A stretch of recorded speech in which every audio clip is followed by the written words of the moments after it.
आपकी body language आपकी चलने से लेकर बोलने की स्टाइल डिसाइड करती है कि आपको रिस्पेक्ट करनी है या इग्नोर। लेकिन ये काम कैसे करता है, ये समझने के लिए सबसे पहले ये क्लिप देखो। इस कितने लोगों की लाइफ में प्रॉब्लम है यहाँ पर सबके। जैसा कि तुमने देखा, यहाँ पर आधे से ज्यादा लोगों ने हाथ ऊपर नहीं किए थे। मतलब यहाँ पर गौर गोपाल दास जी का आसानी से पोपट हो सकता था, लेकिन उन्होंने कैसे सिचुएशन को हैंडल किया, आगे देखो। अच्छा, जो लोग हाथ नहीं उठा रहे अपेक्षा करें कि मैं उनमें विश्वास करूंगा। यहाँ पर इन्होंने अपना फेस एक्सप्रेशन और बॉडी लैंग्वेज नर्वस और वीक फील नहीं होने दिया, बल्कि अपनी स्पीकिंग एबिलिटी का यूज करके और भी ज्यादा पावरफुल, एनर्जेटिक और कॉन्फिडेंट होकर खुद को प्रेजेंट किया। और दूसरी तरफ जो अपनी बॉडी लैंग्वेज को पावरफुली यूज नहीं कर पाते, वो दूसरों के सामने नर्वस और वीक लगते हैं। इसीलिए इस वीडियो में हम हाई कॉन्फिडेंट और हाई स्टेटस लोगों की एग्जैक्ट हर एक पावरफुल बॉडी लैंग्वेज डिकोड करने वाले हैं, जिसे यूज करके आप भी इजिली खुद की एक पावरफुल और कॉन्फिडेंट बॉडी लैंग्वेज बिल्ड कर सकते हो, ताकि आगे से कोई भी आपको इग्नोर करने की हिम्मत न करे। कॉमेंट में लिखो आई एम पावरफुल, क्योंकि आज से जिंदगी बदलने वाली है। और लास्ट स्टेप को मिस मत करना, क्योंकि उस स्टेप के बिना आप एक भी स्टेप को प्रॉपर्ली अपनी लाइफ में अप्लाई नहीं कर पाओगे। लेकिन उससे पहले step number 1, walking. Body language का सबसे पहला इंप्रेशन बनता है तुम्हारी वॉक से, और फर्स्ट इंप्रेशन बनाने का दोबारा चांस भी नहीं मिलता। आपने यह अक्सर नोटिस किया होगा, सांप को जब लोगों को डराना होता है या फिर अपना डोमिनेंस दिखाना होता है, तब वह अपना फन निकाल लेते हैं कुछ इस तरह, ताकि वह खुद को बड़ा एंड कॉन्फिडेंट दिखा सके। सेम प्रिंसिपल एक अल्फा मेल भी यूज करता है, जिससे क्लियर होता है कि वो एक हाई टेस्टोस्टेरोन एंड कॉन्फिडेंट इंसान है। इसलिए एक्टिंग स्कूल्स में सबसे पहले सिखाया जाता है वॉक कैसे करनी है, क्योंकि स्क्रीन पे एक हीरो या अल्फा मेल की आइडेंटिटी सबसे पहले उसकी चाल से ही बन जाती है। तो वॉक करते वक्त ये पॉइंट्स हमेशा ध्यान रखो। First, straight posture. जब वॉक करो अपना बैक सीधा रखो, शोल्डर्स रिलैक्स रखो और चेस्ट थोड़ा ओपन। ये इंस्टेंटली तुम्हें कॉन्फिडेंट दिखाता है, चाहे अंदर से तुम नर्वस ही क्यों ना हो। सेकंड, आई लाइन। हमेशा सामने देखो, नीचे घूर के चलना तुम्हें इनसिक्योर दिखाता है, जैसे तुम एनवायरनमेंट पे कंट्रोल नहीं रखते। आई लाइन ऊपर रखने से तुम पावरफुल और अवेयर लगते हो। Third, natural arm swing. ध्यान दो, जब कोई छोटा जानवर या इंसेक्ट डर या स्ट्रेस में होता है, तो अपने आप को छोटा और स्टिफ बना लेता है। वैसे ही अगर तुम अपने आर्म्स और शोल्डर्स को बिल्कुल टाइट रखकर चलोगे, तो तुम वीक और नर्वस लगोगे। हैंड्स को आर्टिफिशियल कंट्रोल करने की जरूरत नहीं है, बस नेचुरली हिलने दो, ना ज्यादा स्टिफ ना ज्यादा ड्रामेटिक। Fourth, walking speed. ना इतना फास्ट दौड़ो कि लगे तुम लेट हो, और ना इतना धीरे कि लगे तुम्हारे अंदर एनर्जी ही नहीं है। बैलेंस्ड पेस रखो, जो दिखाए कि तुम अपने कंट्रोल में हो। जब तुम straight posture, relax shoulders, eye contact और नेचुरल रिदम के साथ वॉक करते हो, तो बिना एक शब्द बोले लोग तुम्हें रिस्पेक्ट करते हैं। वॉकिंग छोटी सी चीज लगती है, लेकिन यही तुम्हारा पहला इंट्रोडक्शन होता है दुनिया के सामने। अब बात करते हैं वह मिस्टेक्स जो तुम्हें अवॉइड करनी चाहिए।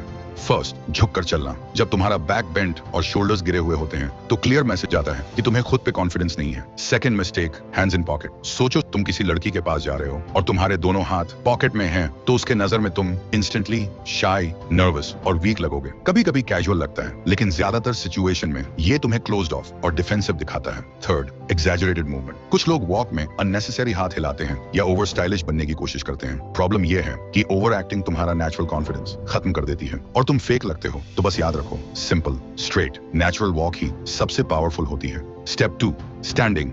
आपकी बॉडी का 40 से 50% हिस्सा आपके पैरों का होता है, इसलिए आप कैसे चलते हैं, कैसे खड़े रहते हैं, ये बहुत ज्यादा मैटर करता है आपकी बॉडी लैंग्वेज को डोमिनेट या वीक दिखाने के लिए। जैसे अगर आप किसी के सामने अपना फीट क्लोज करके, हैंड्स क्रॉस करके और बिल्कुल अटेंशन मोड में खड़े हो जाते हो, तो ये एक वीक और सबमिसिव पोजीशन होती है। और बहुत लोग तो बिना वजह अपना मोबाइल निकालकर स्वाइप करने लगते हैं, जो उन्हें और भी डिस्ट्रैक्टेड और केयरलेस दिखाता है। लेकिन अगर तुम दूसरों के सामने पावरफुल और डोमिनेंट दिखना चाहते हो, तो अपने हाथ और पैर ऐसे रखो जैसे तुम एक बॉस हो। और इसके लिए कुछ सिंपल तरीके हैं। First, wait distribution. हमेशा अपना वेट इक्वल रखो दोनों पैरों पर। अगर तुम एक ही पैर पर ज्यादा वेट डालकर खड़े होगे, तो तुम लज्जी, बोर्ड या अनइंटरेस्टेड लगोगे। बैलेंस्ड स्टैंडिंग तुम्हें इंस्टेंटली ग्राउंडेड और स्ट्रॉन्ग दिखाती है। Second, open chest, relax shoulders. Standing का सबसे बड़ा सिग्नल होता है तुम्हारा टोर्सो। जब चेस्ट थोड़ा ओपन हो और शोल्डर्स रिलैक्स्ड हो, तो तुम पावरफुल और अप्रोचेबल दोनों लगते हो। क्लोज चेस्ट या फोल्डेड आर्म्स तुम्हें इनसिक्योर और डिफेंसिव बना देते हैं। Third, stable hands position. लोग अक्सर खड़े होते वक्त कंफ्यूज होते हैं, हाथ का क्या करें। सिंपल रूल, हाथ को नेचुरल रखो, या तो साइड में लूज या सामने लाइटली क्लास्प। अवॉइड करो हाथ को पॉकेट में डालना या बार बार फिजट करना, क्योंकि ये तुम्हारी नर्वसनेस दिखाता है। चौथा, हेड पोजीशन।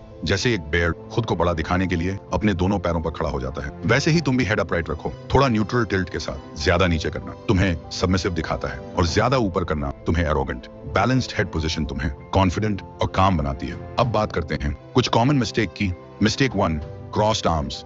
ये सबसे कॉमन गलती है। जब तुम आर्म्स क्रॉस करके खड़े होते हो तो मैसेज जाता है कि तुम क्लोज्ड ऑफ हो या अपने कंफर्ट जोन में हो। ग्रुप कॉन्वर्सेशंस में ये तुम्हें डिफेंसिव दिखाता है। Mistake 2, shifting too much. लोग जब कंटिन्यूअसली एक पैर से दूसरे पैर पर वजन शिफ्ट करते हैं तो लगता है कि वो इम्पेशेंट और एंग्शियस हैं। याद रखो, stillness equals to confidence. Mistake 3, leaning on walls और ऑब्जेक्ट्स। किसी वॉल, टेबल या चेयर पर लीन करना तुम्हें कैजुअल और केयरलेस दिखाता है। ये स्पेशली फॉर्मल सिचुएशंस में अवॉइड करना चाहिए। हमेशा याद रखो, बैलेंस स्टैंड्स, ओपन पोस्चर और काम स्टिलनेस तुम्हें ऑटोमेटिकली पावरफुल दिखाती है। Step 3, sitting. अब आप एक अल्फा मेल की तरह चलना और खड़े रहना तो सीख लिया, लेकिन अगर आपने अपना सिटिंग पोजीशन में ध्यान नहीं दिया तो आपकी सारी मेहनत पानी में चली जाएगी। इसलिए बैठते वक्त बिल्कुल ऐसे बैठो जैसे कि आप सबके बॉस हो, बिल्कुल रिलैक्स्ड एंड कॉन्फिडेंस के साथ। और इसे करने के लिए आगे बहुत सारी पावरफुल बॉडी पोस्चर्स हैं। First, sit upright with back support. सीधे बैठें, बैक को चेयर के सपोर्ट पर रखें। ये पोस्चर तुम्हें अलर्ट और अटेंटिव दिखाता है। झुककर बैठना तुम्हें बोर्ड और वीक बना देता है। Second, feet firm on the ground. पैर हमेशा फर्मली ग्राउंड पे रखो। पैर हिलाना या बार बार फोल्ड अनफोल्ड करना तुम्हारी रेस्टलेसनेस दिखाता है। स्टेबल फीट यानी stable impression. Third, open posture with hands. हाथ को कंफर्टेबली टेबल पर रखो या लैप में रिलैक्स पोजीशन में। ओपन पोस्चर तुम्हें अप्रोचेबल और कॉन्फिडेंट बनाता है। 4, स्लाइट लीन फॉरवर्ड। कॉन्वर्सेशन के वक्त हल्का सा आगे झुकना दिखाता है कि तुम इंटरेस्टेड और एंगेज्ड हो, लेकिन ज्यादा झुकना ओवर ईगर लगता है। ये पोस्चर करते वक्त हमेशा अपने फेस पर स्माइल रखो। ये आपको निडर और हाईली कॉन्फिडेंट इंसान दिखाएगा। अब बात करते हैं किन किन मिस्टेक को तुम्हें अवॉइड करना चाहिए। Mistake 1, slouching. बैक को झुका के बैठना तुम्हें लेजी और डीमोटिवेटेड दिखाता है। Mistake 2, crossed arms legs. Crossed arms और टाइटली फोल्डेड लेग्स तुम्हें डिफेंसिव और क्लोज्ड ऑफ दिखाते हैं। Mistake 3, fidgeting with hands and feet. Pen घुमाना, पैर हिलाना या नेल्स चिपकना, ये सब तुम्हारी नर्वसनेस को रिवील करते हैं। Mistake 4, leaning to back. Chair पे पीछे अटक जाना, हाथ सर के पीछे रखना, ये तुम्हें ओवर कैजुअल और केयरलेस दिखाता है। लेकिन याद रखना, ये बॉडी पोस्चर किसी भी रिलेशनशिप में यूज मत करना, नहीं तो ये आपको एरोगेंट दिखा सकती है। मतलब सीधे बैठें, पैर स्टेबल रखें, हाथ नेचुरल पोजीशन में और बॉडी स्लाइटली एंगेज्ड। ये सिंपल टिप्स तुम्हें ऑटोमेटिकली कॉन्फिडेंट, फोकस्ड और पावरफुल दिखाएंगे। Last step, hand movement. अब आखिरी और सबसे इंपॉर्टेंट पॉइंट है हैंड मूवमेंट्स, जो इतना पावरफुल है कि ये आपकी किसी भी बात को 50% ज्यादा इफेक्टिव और इम्पैक्टफुल बना सकते हैं। इसलिए हर एक successful businessman, politician and influencer इस बॉडी लैंग्वेज को यूज करता है उनकी बातों को ज्यादा इम्पैक्टफुल बनाने के लिए। इसके लिए मेनली 4 हैंड पोस्चर्स हैं।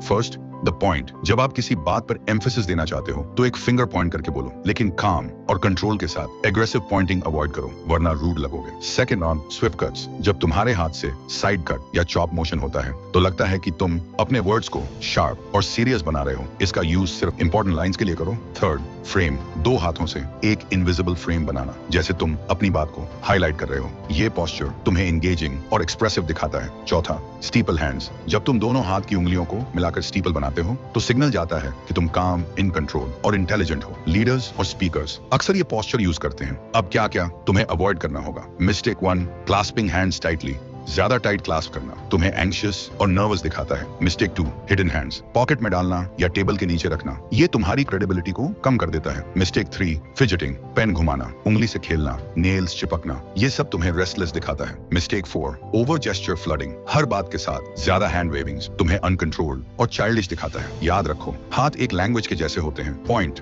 चॉप, फ्रेम और स्टीपल तुम्हें पावरफुल दिखाते हैं, जबकि हाइडिंग, विंग, फिजिटिंग और ओवरयूज तुम्हें वीक बना देते हैं। यही सारी स्टेप्स यूज करके तुम अपने आप को किसी भी एनवायरनमेंट में खुद को एक अल्फा मेल की तरह प्रेजेंट कर पाओगी। और इस वीडियो ने अगर आपको थोड़ी सी भी हेल्प की हो आपकी लाइफ में ग्रो होने के लिए, तो प्लीज एक सब्सक्राइब करके हमारे साथ जुड़ जाओ, ताकि ऐसी और सेल्फ इंप्रूवमेंट वीडियो